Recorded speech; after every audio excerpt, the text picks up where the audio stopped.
Hello everyone, welcome to the class. Today we are going to do Civics Chapter 6 Political Party. This is video number 5. इस video में हम आपको one party system के merit और demerit के बारे में बताएंगे।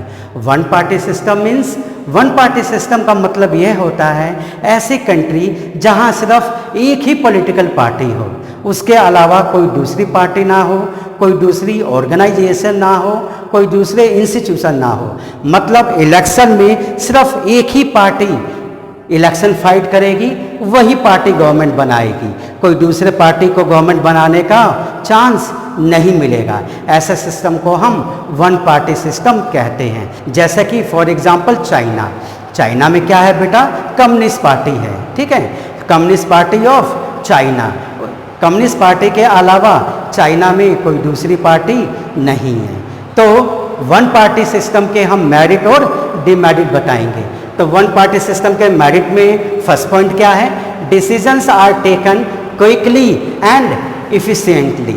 वन पार्टी सिस्टम में क्या है, डिसीजन मेकिंग प्रोसेस बहुत ही इजी होती है और क्विकली डिसीजन ले लेते हैं, कोई देर नहीं होती डिसीजन में, ठीक है। दूसरी पार्टी सिस्टम में बाई पार्टी हो गई या मल्टी पार्टी सिस्टम हो गई, वहाँ डिसीजंस जो है मेजॉरिटी ऑफ पीपल के द्वारा लिए जाते हैं, तो इसलिए वहाँ देर हो सकती है डिसीजन लेने में। लेकिन वन पार्टी सिस्टम में क्या है, decision making process effectively, efficiently और क्विकली, बहुत जल्दी से, आसानी से, without wasting time decisions are taken. Next point है, it is very easy to make the government and that government is stable and strong.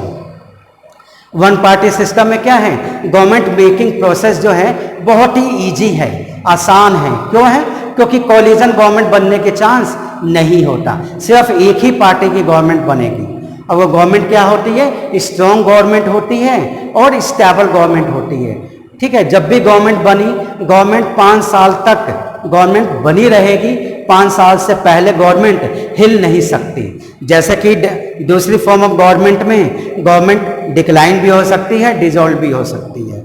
लेकिन वन पार्टी सिस्टम में government क्या है, कभी डिसॉल्व नहीं होगी। जब भी गवर्नमेंट अपॉइंट हो गई तो यह गवर्नमेंट अपने फिक्स टर्म तक वो गवर्नमेंट रहेगी। नेक्स्ट पॉइंट है, no much role of money, ठीक है, so it is time and money saving. One party system में क्या है, ज्यादा पैसे की खर्च नहीं होता। क्यों, पॉलिटिकल पार्टी को पता है कि हमें ही इलेक्शन जीतना है, तो इसलिए पार्टी क्या है, ज्यादा खर्चे नहीं करती और ज्यादा टाइम भी खराब नहीं होता, ठीक है। मल्टी पार्टी सिस्टम में या बाई पार्टी सिस्टम में, ठीक है, ज़्यादा पैसे की ज़रूरत भी होती है। जैसे मल्टी पार्टी सिस्टम में तो बहुत ज़्यादा खर्च होते हैं, बहुत ज़्यादा टाइम लगते हैं, लेकिन वन पार्टी सिस्टम में ज़्यादा पैसे खर्च नहीं होते और टाइम भी कम लगता है। तो इससे टाइम की बचत होती है, पैसे की भी बचत होती है और उस पैसे को हम कंट्री वेलफेयर में लगा सकते हैं। अब हम आपको डिमेरिट के बारे में बताएंगे कि वन पार्टी सिस्टम की कमियाँ क्या होती है। तो फर्स्ट पॉइंट है, it is against the rule of democracy. One party system क्या है बेटा, डेमोक्रेसी के रूल के अगेंस्ट में है। क्यों है, क्योंकि लोगों को कोई चॉइस नहीं मिलता। Unwillingly people have to vote for that party. लोगों को ना चाहते हुए भी उसी पार्टी को वोट करना पड़ता है। क्यों, क्योंकि लोगों के पास कोई चॉइस नहीं है, उस पार्टी के अलावा कोई दूसरी पार्टी इलेक्शन फील्ड में नहीं होती। जैसे मल्टी पार्टी सिस्टम में है, Congress, BJP, BSP, NCP, CPI, M, ठीक है, Aam Aadmi party, Inelo, Samajwadi party, there are so many political party. आप किसी को भी वोट कर सकते हैं, लेकिन यहाँ क्या है, यहाँ कोई चॉइस नहीं है, सिर्फ एक ही पार्टी है, ठीक है। आपको ना चाहते हुए भी उसी पार्टी को वोट करना है। नेक्स्ट पॉइंट है आपका, no real meaning of right to vote. Right to vote का कोई मतलब ही नहीं रहता। क्यों, क्योंकि एक ही पार्टी है, आपको उन्हीं को वोट करना है, ठीक है। तो वोटिंग करे या ना करे, गवर्नमेंट तो कम्युनिस्ट पार्टी की ही बनेगी चाइना में, कोई दूसरी गवर्नमेंट तो नहीं बन सकती, तो इसलिए वोटिंग राइट्स का कोई मतलब ही नहीं होता, ठीक है। People are compelled to vote for only that party. लोग विवश होकर सिर्फ उसी पार्टी को वोट करते हैं। नेक्स्ट है आपका दैट गवर्नमेंट में be dictator, one party system की जो गवर्नमेंट होती है, ठीक है, क्या होती है, स्टेबल गवर्नमेंट होती है, पूरे 5 साल तक गवर्नमेंट रहेगी, इसलिए गवर्नमेंट को किसी प्रकार का कोई डर नहीं होता, इसलिए गवर्नमेंट क्या है, डिक्टेटर भी हो सकती है। क्यों हो सकती है? क्योंकि यहाँ ऑपोजिशन का कोई रोल नहीं है। अगर ऑपोजिशन का रोल होता तो गवर्नमेंट क्या है, डिक्टेटर कभी नहीं हो सकती, ठीक है। लेकिन वहां गवर्नमेंट को किसी प्रकार का कोई डर नहीं है, किसी का डर नहीं है, ठीक है। तो आपके समझ में आ गया होगा वन पार्टी सिस्टम के मेरिट और डिमेरिट, ठीक है। जैसे चाइना में क्या है, वन पार्टी सिस्टम है। पहले क्या था, रसिया में भी था one party system. Communist party का जो कॉन्सेप्ट है रसिया से ही आया, रशियन रिवॉल्यूशन के बाद में ही आया। लेकिन रसिया क्या है, 1990 में रसिया का डिसइंटीग्रेशन हो गया, 16 सोवियत उससे अलग हो गए, ठीक है। तो वहां पर भी अब क्या है, डिफरेंट पॉलिटिकल पार्टी फॉर्म हो चुकी है, ठीक है। तो आज पूरे वर्ल्ड में सिर्फ चाइना ही है जहां वन पार्टी सिस्टम है और वहां कम्युनिस्ट पार्टी है। वोटिंग राइट्स मिलते हैं लेकिन आपको सिर्फ एक ही पार्टी को वोट करना है। तो आई होप आपके समझ में आ गया होगा। नेक्स्ट टॉपिक है हमारा merit and demerits of bi party system. Bi party system means the system in which only 2 political party are active. ऐसा सिस्टम जिसमें 2 ही पॉलिटिकल पार्टी हो, 2 से कोई ज़्यादा पॉलिटिकल पार्टी नहीं हो सकती, ठीक है। 2 पॉलिटिकल पार्टी इसमें वर्क करती है, एक पार्टी गवर्नमेंट बनाती है, दूसरी पार्टी ऑपोजिशन में होती है। फिर नेक्स्ट टाइम, ठीक है, दूसरी पार्टी गवर्नमेंट बनाती है और पहली पार्टी क्या है, ऑपोजिशन में हो सकती है। It depends on the choice of the people, ठीक है। तो आइए merit and demerit of bi party system के बारे में बताएं।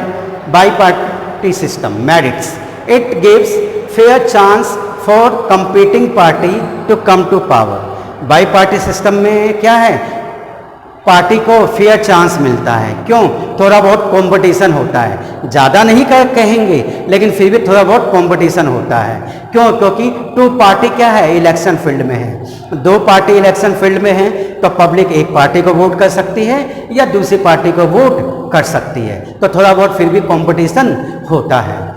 सेकंड पॉइंट है no party makes the government and one party makes the government and other party sit in opposition.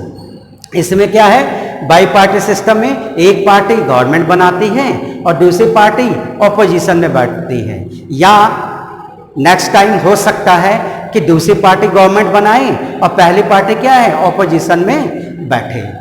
Next point है आपका rules are made quickly and effectively. Bi party system में क्या है, रूल मेकिंग प्रोसेस क्या है, effectively बनाते हैं, जल्दी बनाते हैं हम, ठीक है, और क्विकली होती है, इफेक्टिवली और क्विकली होती है, ठीक है। और रूल्स जो है are made with the majority of representative. Rules क्या है, मेजोरिटी से बनाए जाते हैं। अब बताएंगे आपको demerit of bi party system. Bi party system की क्या डिमेरिट है, क्या क्या कमियां हैं। तो फर्स्ट पॉइंट है there is no wider choice among the citizen. Citizen में अभी भी क्या है, ज्यादा चॉइस नहीं होती। चॉइस क्या है, सिटीजन के पास कमी होती है, ज्यादा चॉइस सिटीजन के पास नहीं होती है। क्यों नहीं होती? क्योंकि 2 ही पार्टी है, या तो आप एक पार्टी को वोट करिए नहीं तो आप दूसरी पार्टी को वोट करिए, इससे ज्यादा ऑप्शन आपके पास नहीं होते। Citizen will vote to one party और अदर। सिटीजन क्या है, या तो एक पार्टी को वोट करेंगे नहीं तो दूसरी पार्टी को वोट करेंगे। नेक्स्ट है lack of strong opposition. Bi party system में भी जो ऑपोजिशन है वो ज़्यादा स्ट्रॉन्ग नहीं होती। क्यों नहीं होती? क्योंकि एक पार्टी की गवर्नमेंट होती है, एक ही पार्टी क्या है, ऑपोजिशन में होती है।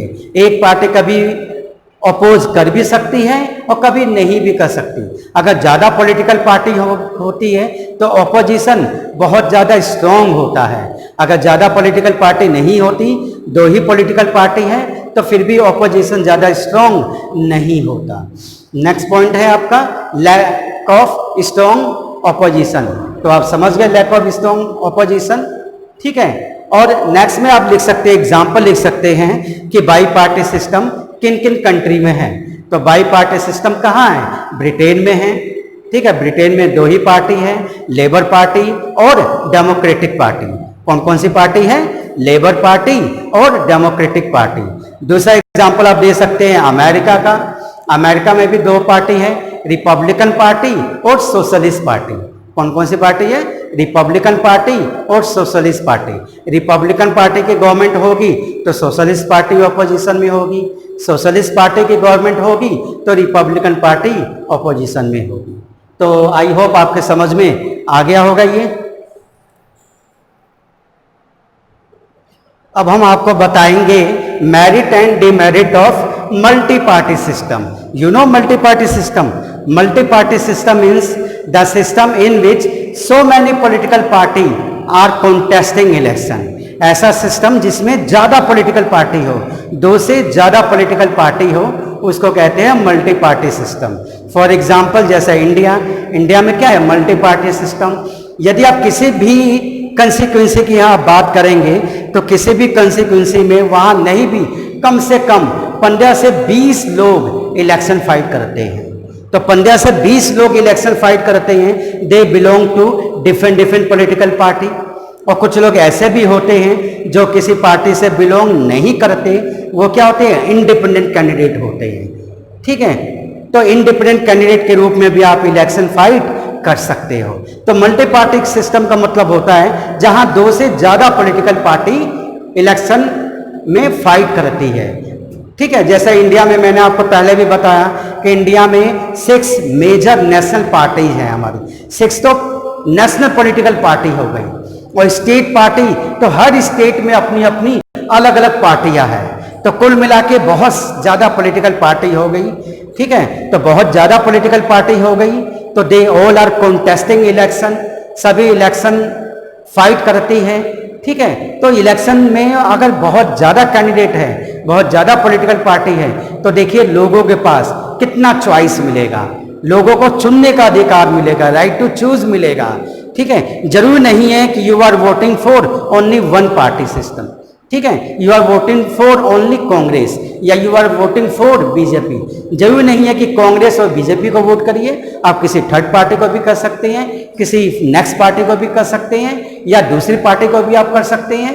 ठीक है, तो कहने का मतलब है मल्टी पार्टी सिस्टम में हमें चॉइस मिलता है, फेयर चॉइस मिलता है, मोर वाइडर चॉइस हमें मिलता है। ठीक है, हम किसी को भी चूज कर सकते हैं। मान लो किसी को चूज किया हमने, ठीक है, हमने देखा उनकी गवर्नमेंट उतनी अच्छी नहीं है। ठीक है, जो भी हमने उम्मीद किया था हमारी उम्मीदों पर वो गवर्नमेंट नहीं टिकी, तो नेक्स्ट इलेक्शन में हम किसी दूसरे कैंडिडेट को चुनेंगे। उसके बाद नेक्स्ट में हम किसी तीसरे कैंडिडेट को चुनेंगे।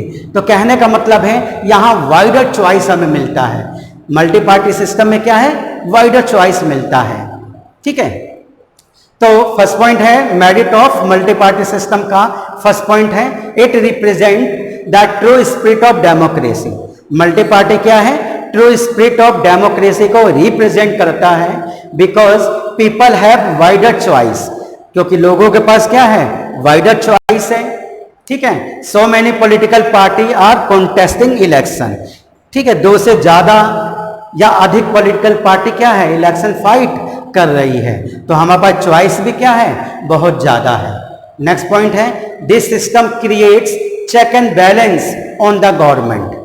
ठीक है, मल्टी पार्टी सिस्टम में क्या है? चेक एंड बैलेंस होता है गवर्नमेंट के ऊपर। ठीक है, ऑपोजिशन में भी बहुत सारी पार्टियां होती हैं, गवर्नमेंट का सिस्टम होता है, लेजिस्लेटिव, एग्जीक्यूटिव, जुडिशियरी, तो सबके ऊपर चेक किया जाता है, गवर्नमेंट के वर्क को जज किया जाता है, गवर्नमेंट की क्रिटिसिज्म होती है। ठीक है, मीडिया में बुराई होती है, गवर्नमेंट फॉल भी हो सकती है। तो कहने का मतलब है मल्टी पार्टी सिस्टम में गवर्नमेंट के ऊपर चेक एंड बैलेंस होता है। नेक्स्ट है there is a strong role of opposition. Multi party system में क्या है? ऑपोजिशन जो है वो बहुत ज़्यादा स्ट्रॉन्ग होती है, क्योंकि एक ही पार्टी गवर्नमेंट बनाती है या कॉलिजन गवर्नमेंट बनाएगी। कॉलिजन में भी कुछ ही पार्टियां मिलकर बनाती है। इसके अलावा भी बहुत सारी ऐसी पार्टियां होती है जो पार्टी गवर्नमेंट नहीं बनाती, वो पार्टी क्या है? ऑपोजिशन का रोल प्ले करती है। तो कहने का मतलब है मल्टी पार्टी सिस्टम में स्ट्रॉन्ग रोल ऑफ ऑपोजिशन होता है, ठीक है। और यहाँ गवर्नमेंट कभी भी डिक्टेटर नहीं हो सकती, क्रूवल नहीं हो सकती। अब हाँ आपको बताएंगे demerit of multi party system, कि मल्टी पार्टी सिस्टम की क्या डिमेरिट है, क्या कमियां हैं, क्या क्या प्रॉब्लम्स होती है। तो फर्स्ट पॉइंट है it leads to weak and unstable government, ठीक है। मल्टी पार्टी सिस्टम में क्या है, गवर्नमेंट वीक बनती है, अनस्टेबल बनती है, ठीक है। क्यों बनती है, क्योंकि सिंगल पार्टी को फुल मेजोरिटी नहीं मिल पाती, इसलिए गवर्नमेंट बनाने के लिए कोलिजन गवर्नमेंट बनती है। कोलिजन गवर्नमेंट का मतलब कोलिजन गवर्नमेंट का मतलब ये होता है जब किसी भी पार्टी को फुल मेजोरिटी ना मिले तो गवर्नमेंट बनाने के लिए वो पार्टी क्या है, किसी दूसरे पार्टियों की हेल्प लेती है।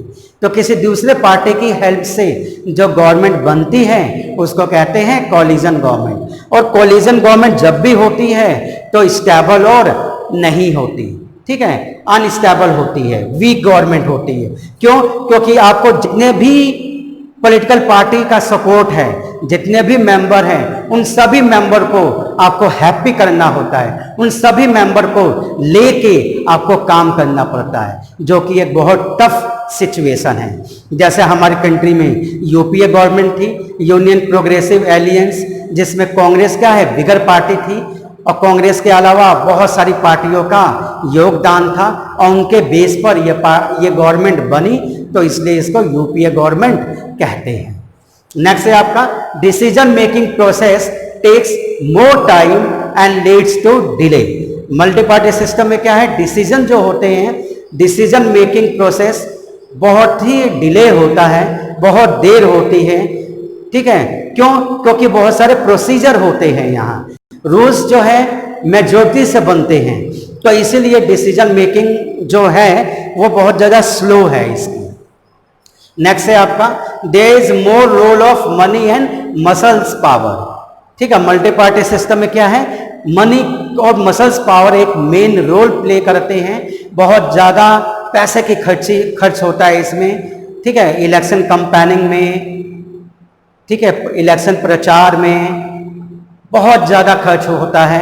क्यों, क्योंकि बहुत ज़्यादा कैंडिडेट होते हैं, सभी कैंडिडेट अपने आप को अच्छा साबित करने के लिए एक से बहुत ज़्यादा पैसा खर्च करते हैं, ताकि लोगों से प्रॉमिस कर सके, लोगों को जो इच्छाएं हैं उसकी पूर्ति कर सके। तो बहुत ज़्यादा मनी एंड मसल्स पावर की इसमें ज़रूरत होती है, ठीक है। तो ये क्या है, जो एक अच्छी बात नहीं है, क्योंकि मनी एंड मसल्स पावर को आप यूज़ करोगे, मनी को यूज़ करोगे तो लोगों को आप प्रलोभन दोगे, ठीक है, लोगों को पैसे दोगे, पैसे के बल पर आप इलेक्शन जीतोगे, वोट लोगे। जो पैसे से लोग नहीं मानेगा तो आप मसल्स पावर यूज़ करोगे, उसे डराओगे, धमकाओगे वोट लेने के लिए, जो कि मल्टी पार्टी सिस्टम में बहुत देखने को मिलता है। ओके, जैसे फॉर एग्जांपल इंडिया में क्या है बेटा, मल्टी पार्टी सिस्टम। तो आप समझ गए मल्टी पार्टी सिस्टम के बारे में। और वैसे भी डेमोक्रेसी के लिए, ट्रू स्पिरिट ऑफ डेमोक्रेसी के लिए, ठीक है, देखिए कमियां तो होती ही है, नो डाउट, लेकिन फिर भी मल्टी पार्टी सिस्टम में क्या है, मेरिट्स है। तो एक अच्छी डेमोक्रेसी के लिए कम से कम 2 पॉलिटिकल पार्टी का होना जरूरी है, जैसे ब्रिटेन में और अमेरिका में है। और मल्टी पार्टी सिस्टम हो तो यह बहुत अच्छी बात है। क्यों अच्छी बात है, क्योंकि लोगों के जो राइट टू वोट है उसका ट्रू मीनिंग होता है। लोगों के सामने डिफरेंट टाइप्स ऑफ ऑप्शन खुले हुए होते हैं, लोगों के पास वाइडर चॉइस होता है गवर्नमेंट को चूज करने के लिए, ठीक है। तो इसीलिए एक आइडियल डेमोक्रेसी के लिए multi party system is the best option. तो समझ में आ गया आपको मल्टी पार्टी सिस्टम के मेरिट और डिमेरिट के बारे में। आई होप आप समझ गए होंगे। Okay, thank you.